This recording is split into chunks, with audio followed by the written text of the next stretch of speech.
All India Radio presents Morning News.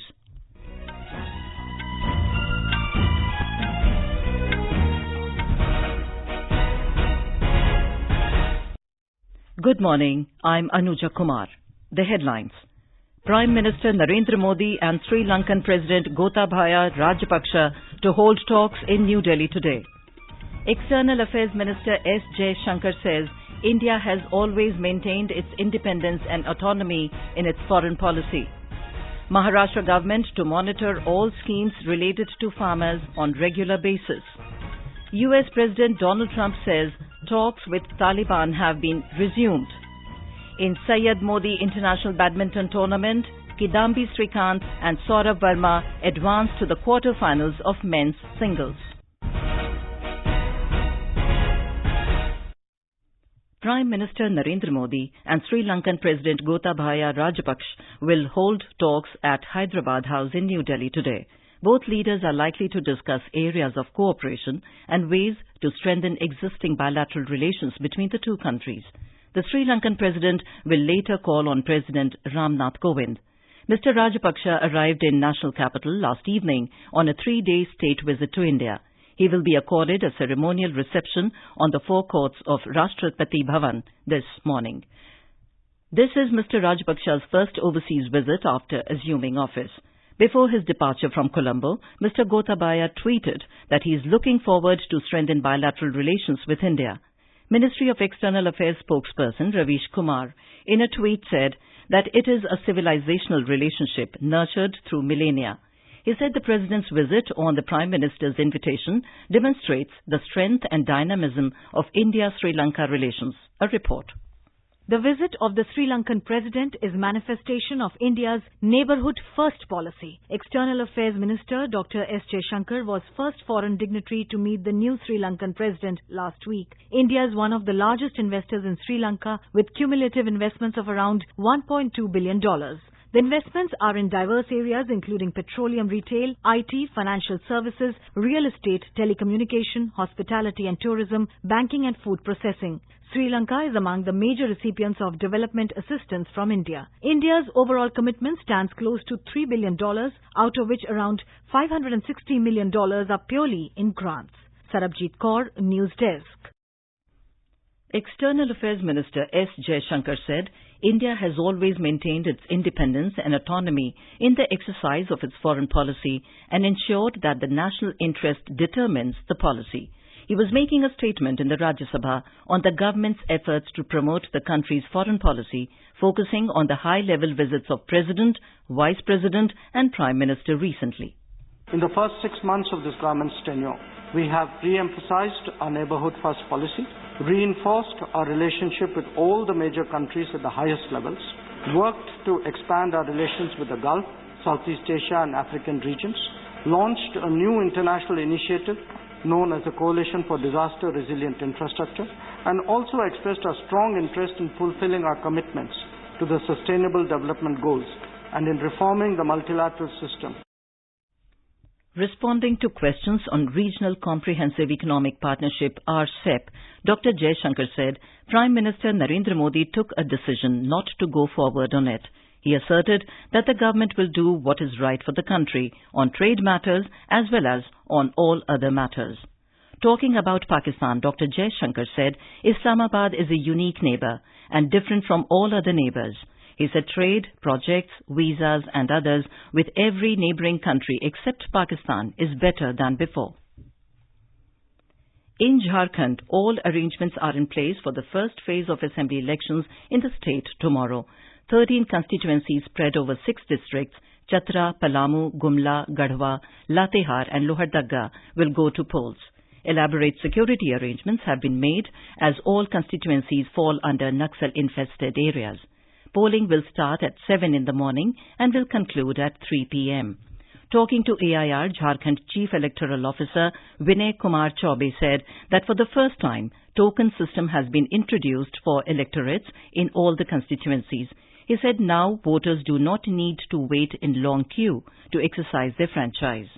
हम लोग यहाँ पे 10 विधानसभा क्षेत्रों में बूथ ऐप की व्यवस्था कर रहे हैं, जिसमें कि मोबाइल से ऑनलाइन टोकन भी मिलेगा। और दूसरा, जो बाकी 71 विधानसभा क्षेत्रों में हम लोग एक ऑफलाइन टोकन की व्यवस्था कर रहे हैं, जिसमें कि हर पुरुष हर महिला को अलग अलग टोकन नंबर मिलेगा और अधिकतम 10 लोग लाइन में लगे रहें, ऐसा हम लोग कोशिश करेंगे। Home Minister Amit Shah will be addressing the valedictory session of the 47th All India Police Science Congress in Lucknow today. The two-day event was inaugurated by Lieutenant Governor of Puducherry and retired IPS officer Kidambi yesterday. Our correspondent reports that the event has 6 topics spanning over 2 days. Yesterday, there were discussions on reforms in policing, forensic science, and investigation and safety of women and children. Uttar Pradesh Police, in association with the Home Ministry and the Bureau of Police Research and Development, is organizing the All India Police Science Congress at Police Headquarters in Lucknow. Apart from police officers of SP to DG rank from various states and union territories, central agencies including CBI, CRPF, BSF and various experts are also participating in the event. Today there will be discussions on the role of social media in countering radicalization, inculcating attitudes in policemen and integrated criminal justice system. Sushil Chandra Tiwari, AIR News, Lucknow. This is All India Radio giving you the news. For quick news updates, visit our News on AIR app and follow us on Twitter at AIR News Alerts. You can also visit our website www.newsonair.com. Maharashtra Chief Minister Uddhav Thackeray held his first cabinet meeting at Sahyadri Guest House in Mumbai last evening after assuming charge. Shiv Sena ministers Eknath Shinde and Subhash Desai, Congress ministers Bala Saheb Thorat and Nitin Raut, and NCP ministers Chhagan Bhujbal and Jayant Patil attended the meeting. Briefing reporters, the Chief Minister said he will monitor the implementation of all state and central schemes for farmers. More from our correspondent. Talking to press late night, Chief Minister Thackeray announced that the first decision of the newly formed cabinet was to approve a sum of rupees 20 crores of the total rupees 606 crores sanctioned for the conservation of Raigad Fort. About the farmer crisis in state, he said the new government was not looking at piecemeal approach to resolve issues related to cultivators who have suffered crop losses in unseasonal rains in October. He also assured that a major decision in this regard would be announced in coming 2 days. Sonali Ghadar Patil, AIR News, Mumbai. Telangana state government has asked the striking Road Transport Corporation workers to join their duties unconditionally from this morning. Chief Minister K. Chandrasekhar Rao has announced this at a media conference after a cabinet meeting held in Hyderabad. More from our correspondent. Ending the hardships for common people, the striking RTC workers started joining duties at various bus depots across the state from the wee hours today. The impasse that lasted for nearly 2 months ended with Chief Minister Chandrasekhar Rao announcing the decision of the state cabinet to take back all 49,000 RTC workers to their duties on humanitarian basis. It may be recalled that the state RTC workers and employees had striked their work for 52 days, seeking merger of the state-owned RTC into the government, besides fulfillment of other assurances given by the government for their welfare. Lakshmi, AIR News, Hyderabad. In some foreign news, U.S. President Donald Trump said that the U.S. has resumed talks with Taliban as he made an unannounced trip to Afghanistan to celebrate the Thanksgiving holiday with U.S. troops. He told reporters in Bagram that the Taliban wants to make a deal. During a meeting with Afghanistan's President Ashraf Ghani, Mr. Trump said he has restarted peace negotiations with the Taliban less than 3 months after he scuttled talks with the group. The U.S. President reaffirmed his desire to reduce America's troop presence in Afghanistan. Mr. Trump's visit happened weeks after the Taliban freed 2 Western academics who had been held hostage since 2016 in exchange for 3 imprisoned senior militants. In Iraq, at least 28 protesters were killed in a firing incident by security forces in the southern city of Nasiriyah yesterday. Security forces fired on protesters, blocking 2 bridges in Nasiriyah before dawn. The protesters also burned down the Iranian consulate in the shrine city of Najaf. Prime Minister Adel Abdel Mahdi has sacked military commander Jamil Shumari, who was sent to restore order in the protest-hit southern city. In Albania, the death toll has risen to 46 in Tuesday's earthquake. The 6.4 magnitude quake, the deadliest in decades, tore down buildings near the Adriatic coast while people were sleeping. Emergency workers are working in perilous conditions as hundreds of aftershocks rattle buildings, interrupting the efforts.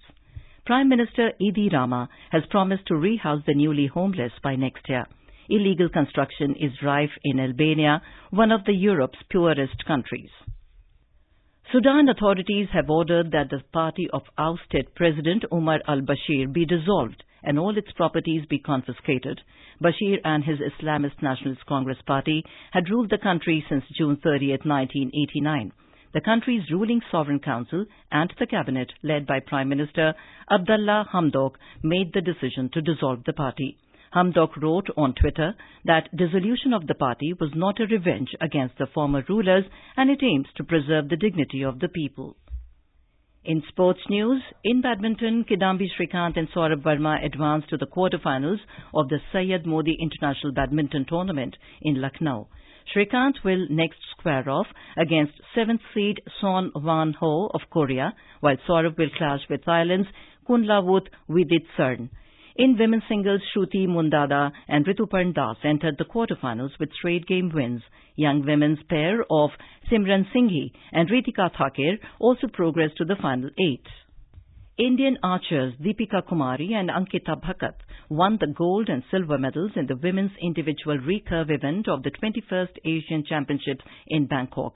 Deepika defeated Ankita 6-0 in the one-sided final. The duo had earlier secured an individual Olympic quota for the country by storming into the semi-finals of the event. Earlier in the last four stage, Ankita got the better of Bhutan's Karma. Deepika defeated Nuo Do Thi An of Vietnam. The Golden Jubilee edition of IFFI in Goa came to a close with the screening of the movie Marghe and Her Mother. Directed by world-renowned Iranian master Mohsin Makhmalbaf, it shows the reality of life in Italy. The film revolves around how the life of Claudia and her daughter Marghe changes due to economic troubles. Actors of the movie were also present at Kala Akademi in Panjim, where the movie was screened late last evening. The producer of the film, Maisam Makhmalbaf, said, "Entertainment, meaning and magic are three elements of Mohsin Makhmalbaf's movies. The Iranian maestro has made 10 films in different countries. All his films try to portray the soul of the country in which the film is made." And now for an overview of today's newspapers, it's over to Paul Thornton. Thank you, Anuja. The front page of all the dailies mentioned the swearing-in of Uddhav Sarkar in Maharashtra. A crown of challenges headlines the Mail today. While the Asian Age writes Sonia stays away to keep safe distance, the Times of India states more drama, Congress warns Deputy CM, not Speaker Ajit still in frame. The Hindu states BJP acts against Pragya as furore rocks House. Government revives premium app-based private bus scheme tickets to be online only, reports the Hindustan Times on the Delhi government. With liquidity remaining a worry, the Economic Times mentions government measures fail to stem slide in NBFC credit. The Indian Express cites a statistics report about increased reliance on bottled drinking water.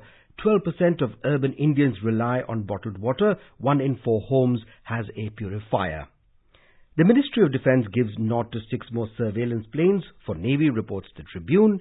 And finally, an interesting headline in the Times of India writes, by 2037, most newborns will be e-babies as their parents met online. And with that, it's back to you, Anuja. Thank you, Paul. And now, before we end the bulletin, the headlines once again. Prime Minister Narendra Modi and Sri Lankan President Gotabaya Rajapaksa to hold talks in New Delhi today. External Affairs Minister S Jaishankar says India has always maintained its independence and autonomy in its foreign policy. Maharashtra government to monitor all schemes related to farmers on regular basis. US President Donald Trump says talks with Taliban have been resumed. And in Syed Modi International Badminton Tournament, Kidambi, Srikanth and Sourabh Verma advanced to the quarterfinals of men's singles. For details of these stories and more, log on to our website www.newsonair.com. And with that, we end the morning news. Have a nice day.